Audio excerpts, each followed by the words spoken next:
ወደ እግዚአብሔር መንግሥት መግባት አይችልም አለው። ከስጋ የተወለደ ስጋ ነው፣ ከመንፈስም የተወለደ ምንድነው? መንፈስ ነው።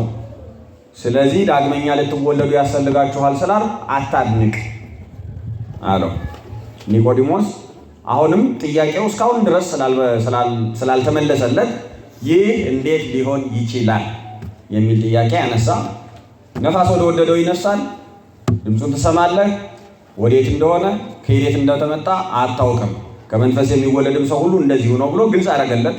ከዛ በኋላ ነገሩን የበለጠ ተግሳጽም መጨመር፣ አዲስ ነገርም መጨመር፣ ከፍ ማድረግም ስላስፈለገ ምን አለው? አንተ የእስራኤል መምህር ነህ፣ ይሄንን ነገር አታውቅምን? አማርኛው እንደዛ ነው የሚጠይቀው፣ ግዙ ግን ጥያቄ የለውም። አንተ መልአኮሙ ለአይሁድ መምህሮሙ ለአይሁድ ወዘንተ ይተአምር፣ አንተ የእስራኤል መምህር ነህ፣ ነገር ግን ይህን አታውቅም ብሎ ቀጥታ ነው የሚናገረው። ይህንን አታውቅምን ይላል የአማርኛው። በጥያቄ መልክ ቢመጣ ተግሳጽነቱ አይቀርም። ተግሳጽ ጨመረበትና አዲስ ሌላ ደግሞ ከፍ ያለ ምስጢር ነገረው። ያየነውን እንመሰክራለን፣ የምናውቀውን እናገራለን፣ ምስክርነታችንን አትቀበሉም። ስለ ምድራዊ ነገር ስነግርህ ካልገባ ስለ ሰማያዊ ነገር ብነግርህ ሊገባቸው አይችልም ማለትና ነገሩን ከፍ አደረገው። ከዛ በኋላ እስከ ቁጥር 21 ድረስ ይቀጥላል ትምህርቱ። ኒቆዲሞስ እየሰማ ተጨማሪ ትምህርት ይሰጠዋል እና መጨረሻ ላይ በኋላ ሲመጣም ግልጽ እንዲሆንላችሁ ኢየሱስ ክርስቶስ ለኒቆዲሞስ ያስተማረው ትምህርት የሚያበቃው በብርሃን ስለመመላለስ በመናገር ግልጽ በማድረግ ነው። ምክንያቱም ኒቆዲሞስ በጨለማ ነው የመጣው፣ በሌሊት ነው የመጣው። በሌሊት ስለመጣ በብርሃን ስለመመላለስ በመዓልት ስለመመላለስ ግልጽ አድርጎ ነግሮት ነገሮቹን በደንብ እንዲያስብባቸው ነግሮት ሄደ። ኒቆዲሞስ ያን ቀን ምን አይነት አቋም እንደወሰደ አናውቅም፣ ከጥያቄ አልተመለሰም። ነገር ግን ከሕይወት ታሪኩ አጠቃላይ ስንረዳው ኒቆዲሞስ ጥሩ ሰው ነው፣ መልካም ሰው ነው፣ ጥሩ ነገሮችን አድርጓል። በወንጌልም ጥሩ ታሪክ ያለው አባት ነው ማለት ነው። ጥሩ ታሪክ ያለው ስም ነው ማለት ነው። ቤተክርስቲያንም የእርሱ ታሪክ በዚህ መንገድ አስተማሪ እንዲሆን ነው ቀን የመደበችለትና ይሄ ሳምንት ኒቆዲሞስ ተብሎ እንዲጠራ ያደረገችው ማለት ነው። ዋናው ኒቆዲሞስ ተብሎ ቢጠራም ስለ ኒቆዲሞስ ታሪክ ብቻ አይደለም፣ በኒቆዲሞስ ምክንያት ስለተነገሩ ዝርዝር ትምህርቶች ነው ቤተክርስቲያን ይህንን ሳምንት ኒቆዲሞስ ብላ የጠራችው ማለት ነው። እኔ እንግዲህ ከትምህርቶቹ ውስጥ ዳግመኛ ልትወለዱ ያስፈልጋችኋል ያለውን የጌታችንን የኢየሱስ ክርስቶስን ቃል ግልጽ ለማድረግ እሞክራለሁ ማለት ነው። ሁለት ልደት እንዳለ ማለት ለአንድ ሰው ሁለት ልደት ሊኖረው እንደሚችል መጀመሪያ ማወቅ አለባችሁ። ይሄንን አንዱን ልደት እናውቀዋለን። ከስጋ መወለዳችንን እናውቃለን። ከስጋ መወለዳችን የታወቀ ነው። ከእናት ከአባት ከወንድ ከሴት በዘር በሩካቤ ተወልደናል። ከስጋ ፈቃድ ተወልደናል። ከደም ፈቃድ ተወልደናል። ያለዛ መገኘት አንችልም ነበር በዚህ ቦታ። ይሄንን ጥያቄ ውስጥ የሚያስገባ ሰው የለም። ይሄ የማይገባውም ሰው የለም። ተወልደህ ነው የመጣ፣ ተወልደህ ነው አሁን ሰው የሆንከው፣ አንተ ከእናትህ ከአባትህ የተወለድህ ነህ፣ አንቺ ከእናትህ ከአባትህ የተወለድሽ ነህ የሚባል የማይገባው ሰው የለም። አሁን እኛ የምንፈልገው ከስጋ ከደም መወለድ ማለት ምን ማለት ነው? ከእናት ከአባት መወለድ ማለት ምን ማለት ነው? በዘር በሩካቤ መወለድ ማለት ምን ማለት ነው የሚለውን አይደለም። ይሄ የሚያስፈልግ ነው፣ የእግዚአብሔር ሥራ ነው፣ ግልጽ ነው።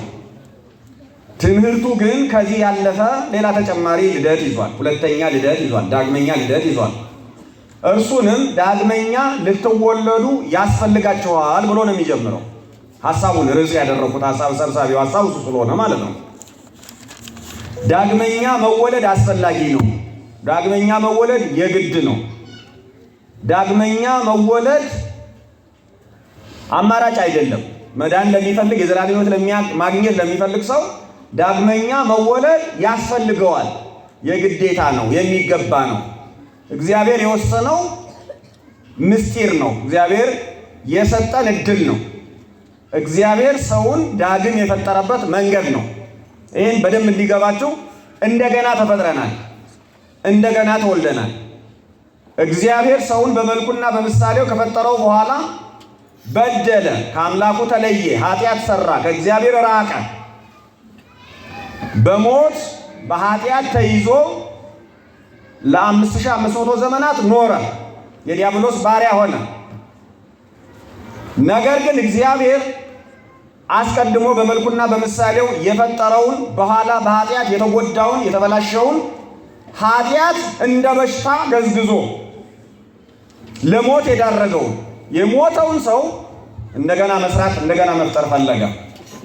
በቤተ ክርስቲያን ቋንቋ ጥንተ ተፈጥሮ፣ አዲስ ተፈጥሮ የሚባሉ ሁለት ተፈጥሮዎች አሉ። ሁለት ጊዜ ተፈጥረናል ማለት ነው። አንድ ክርስቲያን ሁለት ጊዜ ተፈጥሯል። ክርስቲያን ያልሆነ ሰው አንድ ጊዜ ብቻ ነው የተፈጠረው። ሁለተኛውን ተፈጥሮ አያውቀውም። አንድ ክርስቲያን ሁለት ጊዜ ተወልዷል። ክርስቲያን ያልሆነ ሰው የመጀመሪያው ልደት ብቻ ነው የሚያውቀው። ሁለተኛው ልደት አያውቀውም። ስለዚህ ሁለተኛው ልደት በትምህርት በስብከት በወንጌል ሲነገረው አምኖ ካልገባበት የእሱ ሕይወት አያውቀውም። ይሄ ምን ያመጣል እናየዋለን። የሚፈጥረውን ችግር እናየዋለን። ነገር ግን ልደት እኛ እንደገና የተፈጠርንበት እንደገና የተወለድንበት እንደ አዲስ የተሰራንበት አዲስ ተፈጥሮን አዲስ ልጅነትን አዲስ እድልን አዲስ ሕይወትን ያገኘንበት የእግዚአብሔር ሥራ ነው። የእግዚአብሔር መንግስት ነው። መንገድ ነው። እግዚአብሔር ሰውን ያዳነበት መንገድ ነው። ስለዚህ እግዚአብሔር ሰውን ሲያድን እንደገና ነው የፈጠረው፣ እንደገና ነው የወለደው።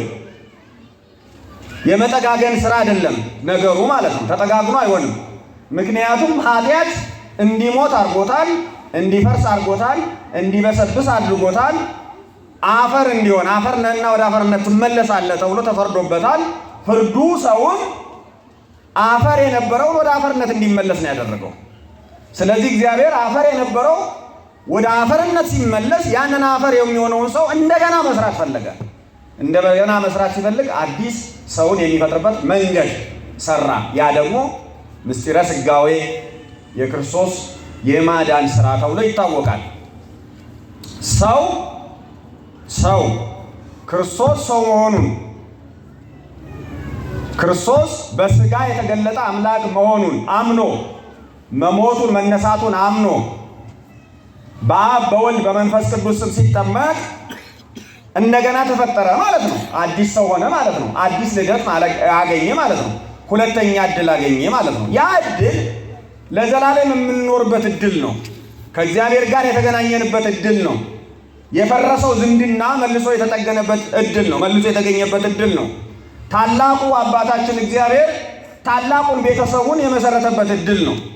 ይሄ እግዚአብሔር የሰራው ሥራ ነው። እግዚአብሔር አንድ አምላክ ነው። የሁላችንም አምላክ ነው። ሁላችን በሥጋ ብዙ አባቶች አሉን። በሥጋ ስንት አባቶች አሉን? ስንት አባቶች አሉን? በሥጋ ብዙ አባቶች አሉን። ለምሳሌ እኔ ስሜ አይመረ ነው። የአባቴ ስም ቀጥሎ ቢመጣ የሌላ ሰው እሱን ብጠይቀው ስሙን ነግሬው የአባቱ ስም ይመጣል። እሱንም ስጠይቀው የአባቱ ስም ይመጣል። ወንድማማቾች ካልሆኑ በቀር ሁለት አባት ነው የሚኖራቸው በእርግጠኝነት ማለት ነው አይደል? ወንድማማቾች አይደላችሁም። ሁለት አባት ነው ያላችሁ። የግድ ነው ማለት ነው። ይሄ በየትኛው ልደት? በሥጋ ልደት መንገድ ማለት ነው። እያንዳንዳችን ብንጠየቅ ወንድማማቾች የትማማቾች ካልሆን በቀር በስም ብንገናኝ እንኳን አባታችን በስም የተገናኙ የአባት ስም እንኳን በስም ሊገናኝ የተለያዩ ሰዎች ናቸው። ከብዙ አባቶች በሥጋ ተወልደን በብዙ ልዩነቶች ውስጥ እየኖርን በብዙ ተለያይተን የምንኖርን ሰዎች እግዚአብሔር ወደ አንድ ቤተሰብ ሊጠራን ፈለገ። ወደ ስንት ቤተሰብ? ወደ አንድ ቤተሰብ ሊሰበስበን ፈለገ። እርሱ አባት ሆኖን ቤተ ክርስቲያን እናት ሆናን እኛ አንድ ቤተሰብ ሆነን ወንድሞችና እህቶች ሆነን ከነገድም ከቋንቋም ከወገንም ከሕዝብም ከልዩ ልዩ ሀገርም ብንመጣ እግዚአብሔር አንድ አባታችን ነው። ክርስቶስ አንድ መድኃኒታችን ነው። እርሱ ጌታችን ነው። ያዳነን የሞተልን አንድ ነው። የሰበሰበን አንድ ነው። እግዚአብሔር አባታችን አንድ ነው። አብ ወልድ መንፈስ ቅዱስ አንድ አምላክ ነው። ስለዚህ የአንድ አምላክ ልጆች ነን እንድንል ዳግም መወለድ አለብን። እንደገና መወለድ አለብን። ለምን ሲባል ከብዙ አባቶች ወደ አንድ አባት እንድንሰበሰብ ማለት ነው።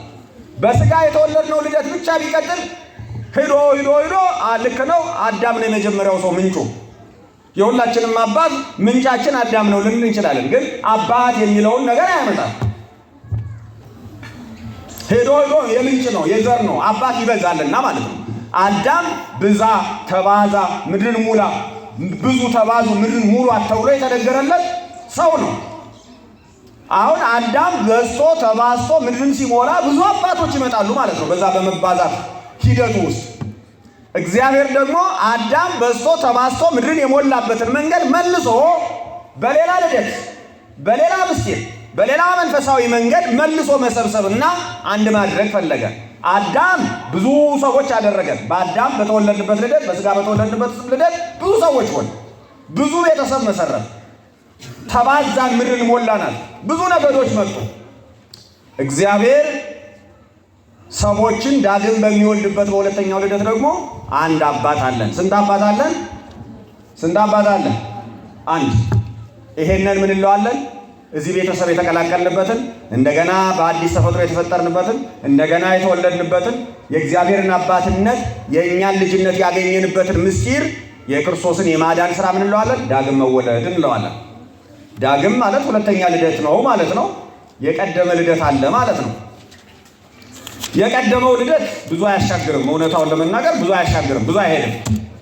ኦልሬዲ የአዳም ልጆች በሙሉ አፈር ናቸው። ወደ አፈርነት ሲመለሱ ከአባታቸው ጋር ያላቸው ግንኙነት ይቋረጣል። ምንም አያነኑ። አንድ ሰው ሞተ ማለት በዚህ ምድር ላይ ከስጋ ከተወለደበት ሕይወት ወጣ ማለት ነው። ከወጣ በኋላ ወደ እግዚአብሔር ነው የሚሰበሰበው ተመልሶ። የእግዚአብሔር ነው መንገዱ። ያንን የሞተውን መልሶ የማምጣት ከነፍስ ከስጋ የተለየችውን ነፍስ መልሶ ሰብስቦ ወይ በሲኦል ወይ በገነት ወይ በመንግስተ ሰማያት ወይ በገሃነመ እሳት የመኮነንም ሆነ የማጽደቅ የእግዚአብሔር ስራ ነው። ይሰበስበዋል ማለት ነው። ከዛ በኋላ እኔ አዳም ነኝ፣ እኔ ሔዋን ነኝ፣ እኔ ገሌ ነኝ፣ እኔ ገሊት ነኝ ማለት አይቻልም። ነገሩ እዚህ ነው የሚያበቃ። ቋንቋ እዚህ ያበቃል። ሞት ላይ ወገን፣ ጎሳ፣ ሀገር፣ ፖለቲካ፣ ሀብት፣ እውቀት፣ መልክ፣ ደምግባት፣ ስጋ፣ ሰውነት ራሱ ስንሞት ያበቃል። በቃ ነገሮች እዚህ ያከትማሉ ማለት ነው። ወደ አዲስ ስርዓት እንሸጋገራለን ማለት ነው። ወደምንሸጋገርበት አዲስ ስርዓት በአዲስ ህይወት የሚገቡ ወደ እግዚአብሔር መንግስት ነው የሚገቡት። በዚህኛው ህይወት ብቻ ተወልደው አዲስ ህይወት አዲስ ልደት ሳያገኙ የሞቱ ዳግም ያልተወለዱ ደግሞ ወደ እግዚአብሔር መንግስት መሸጋገሪያ አይችሉም ማለት ነው። ስለዚህ ልደት ምንድነው? ወደ እግዚአብሔር መንግስት መግቢያ በር ነው፣ መሸጋገሪያ ድልድይ ነው ማለት ነው። ይህንን በትርጉም ደረጃ እንይዘውና ከማን ነው የምንወለደው ወይም ከምንድን ነው የምንወለደው፣ ለምንድን ነው የምንወለደው የሚሉትን ሁለቱን ጥያቄዎች እንመልሳለን ዛሬ በስብከታችን ማለት ነው። አንዱ ከማን ነው የምንወለደው ለሚለው የምንወለደው ከእግዚአብሔር ነው። የምንወለደው ከመንፈስ ቅዱስ ነው። የምንወለደው ከጥምቀት ነው። እነዚህን ሶስት ቃላት ትመዘግባላችሁ። የምንወለደው ከማን ነው? ከእግዚአብሔር ነው። ከአብ ከወልድ ከመንፈስ ቅዱስ ነው። የምንወለደው ከመንፈስ ቅዱስ ነው። ምስጢረ ጥምቀትን፣ ምስጢረ ልደትን፣ መንፈሳዊ ልደትን የሚፈጽመው መንፈስ ቅዱስ ስለሆነ ምንም ልደቱ ከአብ ከወልድ ከመንፈስ ቅዱስ ቢሆንም፣ ስለዚህ ቀጥታ ቃል በቃል ኢየሱስ ክርስቶስ በተናገረው መሰረት ሰው ከውሃና ከመንፈስ ካልተወለደ ስለሚል ቀጥታ ከውሃና ከመንፈስ ማለት ከጥምቀት ካልተወለደ ማለት ነው። ስለዚህ የምንወለደው ከእግዚአብሔር ነው። የምንወለደው ከጥምቀት ነው። የምንወለደው ከመንፈስ ቅዱስ ነው። ለዚህ ጥቅሶችን በትክክል እንይ። የዮሐንስ ወንጌል ምዕራፍ 1 ወደ ኋላ ተመልሰን ቁጥር 12 እና 13 ላይ እንዲህ የሚል ቃል ተጽፎ እናገኛለን። ይህ የተለመደ ጥቅስ ነው፣ በጣም የታወቀ ጥቅስ ነው። ለተቀበሉት ሁሉ ግን በስሙ ለሚያምኑት ለእነርሱ የእግዚአብሔር ልጆች የሆኑ ዘንድ ስልጣንን ሰጣቸው። እነርሱም ከእግዚአብሔር ተወለዱ እንጂ ይላል። ከማን ተወለዱ እንጂ? ከማን ተወለዱ እንጂ? ከእግዚአብሔር። ከማን ተወለዳችሁ ብለው አሁን እያንዳንዳችሁ የምጠይቃችሁ እናት አባታችሁን